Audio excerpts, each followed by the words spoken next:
All right, time for a little Terrance Mitchell scouting report on the newest 49er. And of course, Pig in a Pickle brings you the Krug Show. Check out Pig in a Pickle, 2 locations, Emeryville and Corte Madera. They're open 7 days a week now in both locations from 11 a.m. till 8 p.m. or until they run out.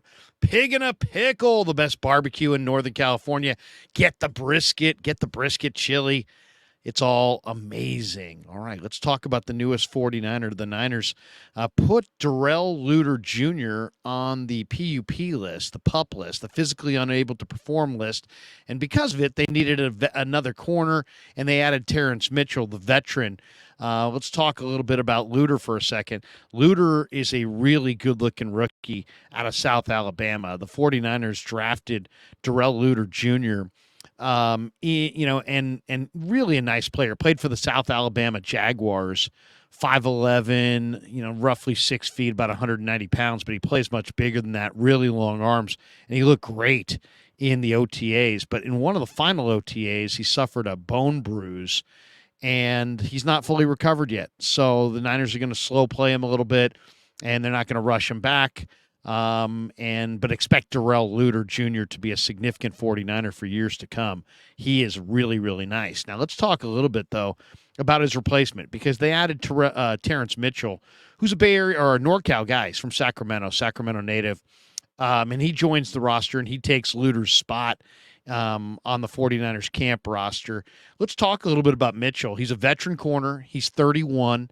He signs a 1-year deal, and as I said, he'll replace Luter Jr. on the roster. He's played for 3 different teams in the last 3 seasons. And, interesting player. He played outside cornerback with Houston in 2021, played 750 snaps for the Texans that year. Last year, he played 405 snaps, and he played with Tennessee, 405 snaps, majority of those snaps coming on the outside. He's 5'11", 191 pounds. He has good size, good length for a corner. This is a guy who was originally drafted by Dallas in the 7th round in the 2014 draft. 8-year veteran, been around the league. He's played for Dallas, has played for the Chicago Bears. He's played for Kansas City. He's played for Cleveland, Houston, and then Tennessee last year. 94 career games, 56 career starts. He's got 9 career interceptions, 10 forced fumbles. He's played in 4 postseason games and made 3 postseason starts. So this guy's played a lot of football. And in last year in 2022, he played 11 games for the Tennessee Titans, started 5 of them, had 39 tackles. He had 1 pick. He had a forced fumble. Played at the University of Oregon. I really liked him at Oregon. He was a 3-year starter for the Ducks, and Dallas took him in the draft. As I said, Sacramento native. He doesn't have a lot of speed. I mean, he's a 4.6 corner. He ran 4.63 coming out. Speed is not his game. Bump and run is not his game. He's really best in off-man coverage or in a zone coverage. He's really strong. He's got a lot of experience in the cover 3. What do the Niners run a lot, especially under Steve Wilks? What's the zone that Steve Wilks really prefers? It's the cover 3. And Mitchell's got a ton of experience playing zone, and he's best, I think, in off-man coverage and in cover 3. So in a lot of ways, he fits. What I really like about him is this guy plays with a lot of confidence. He's got kind of a gambler's mentality. He's an aggressive player. He's a competitive player. He'll get up in your face. Now he's not the most physical player. Doesn't have the great strength to reroute you at the line of scrimmage. Doesn't have the deep speed that you ultimately want, which is why he's been on, 6 teams. Now the Niners would be his 7th team in his 8-year career. He's good enough to play in the NFL, but probably not good enough to start for anybody.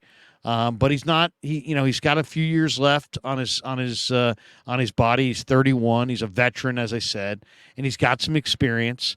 And he'll take Luter's spot. He'll be. I don't want to say he's a camp body because that's kind of disrespecting Terrance Mitchell. He's more than a camp body. He's a solid veteran NFL corner. And if they decide they want to, if they have injuries.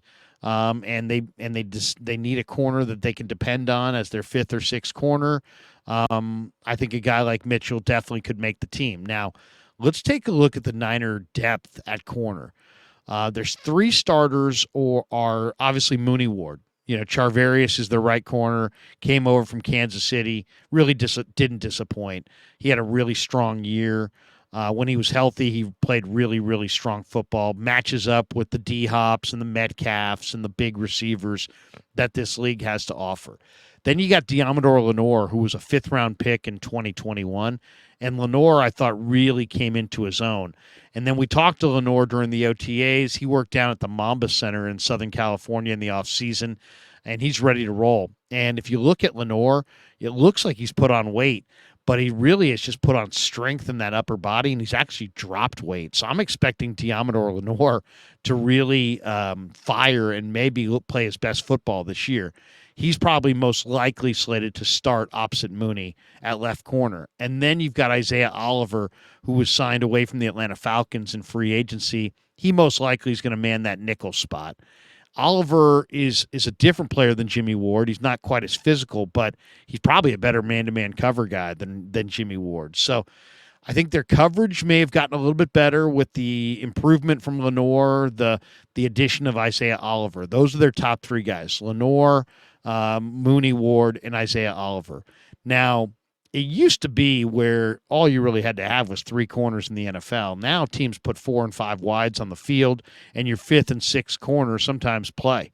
Your fourth corner didn't even used to play back in the day. Now you're fourth, fifth, and if you have six, these guys all wind up playing. So you got to have good depth at corner. And I think the 49ers really do. Samuel Womack, who's a fifth-round pick in 2022, comes into his second year. If there was one player that jumped out in the minicamp on the defensive side of the ball, it was Womack. Womack was flying all over the field. He wears number 26. Watch for him this summer. Terrific athlete, good enough to start. And right now he'll be competing for playing time, but he's slated as a second unit guy. And that's a hell of a second unit corner. Then Miles Hartsfield comes over from Carolina. Steve Wilks knows him and likes him a lot. And I asked Wilks about Hartsfield, and he said that, when you're trying to introduce your program and you're trying to teach your concepts, and, you want a guy that you feel that you have a lot of belief in to kind of round out the room and help teach some of the players, and Hartsfield is that. So he's a veteran. He's in that room as well. Then you got Luter. Luter, will eventually come off PUP, and I think there's no doubt he's got the talent and the long arms and the man-to-man cover ability to really be a force and be a major player. I think Luter's got starter potential down the road. At South Alabama, they used to use him in press man, right up on the line of scrimmage. And I asked Darrell about, what he prefers to play, and he said, he's played it all. He's played zone, he's played off, but he prefers press man. So, if the Niners want to go at least, play press man on one side, if they want to man up and get up on the line of scrimmage, Luter can do that job. Then you've got Ambry Thomas, who was a third-round pick out of Michigan, really regressed last year, never hardly saw the field, played, I think, 41 total snaps all year, but he's a really talented athletic athlete who, hopefully will bounce back and have a real good camp. The sleeper here, obviously there's Quantrez Knight as well, the UCLA kid who's now in year 2, played on the practice squad a lot last year. Great player at UCLA. Quantrez was terrific at UCLA. He was maybe one of the best players they had in their secondary. He was the guy that got everybody lined up. He was the true alpha. I kind of like Quantrez more as a safety, but he's got versatility. He can play safety. He can play corner. Same thing with Avery Young. Same thing with Taylor Hawkins. They're all, collegiate corners who played both corner and safety. Avery Young probably runs the slowest of them. Hawkins was a terrific corner at San Diego State. And then I thought Hawkins was in absolutely the best shape I've seen him in this year in the minicamp. So look for those guys as well to be in the mix. But the guy that you got to remember is Deshaun Jameson. Jameson played at Texas, was an undrafted free agent. Unbelievable. And he doesn't have huge size. He's 5'9", 185. kind of smallish by NFL standards, but he goes low. He plays fast. He was always around the ball in the minicamp, and he's definitely one of my sleepers to watch for this summer in the defensive backfield. So there you go, a little rundown. Niners signed Terrance Mitchell to take Luter's spot. Once again, Mitchell is best in off-man coverage. He's best in zone in a cover 3. Doesn't have great speed, doesn't have great strength, but he's tough. He's smart. He's feisty. He's competitive. He's got a little bit of a gambler's mentality. He's experienced, and he'll give them another experienced cornerback in camp. And if they had to go, if they had to break camp and Terrance Mitchell was their sixth corner, you know what, they could do worse than that. So overall, I really like the signing of Terrance Mitchell, the veteran corner, taking Darrell Luter's spot on the roster for the time being. All right, hope you enjoyed the video. Thanks to Pig and a Pickle, best barbecue in Northern California, folks. Check it out. Corte Madera, Emeryville. They're open 7 days a week in both spots, 11 a.m. to 8 p.m. Get the brisket. It's awesome. It's all good, but the brisket chili is amazing. Say hi to Damon. Say hi to Mary. And thanks to all of you for supporting The Krueger Show on YouTube.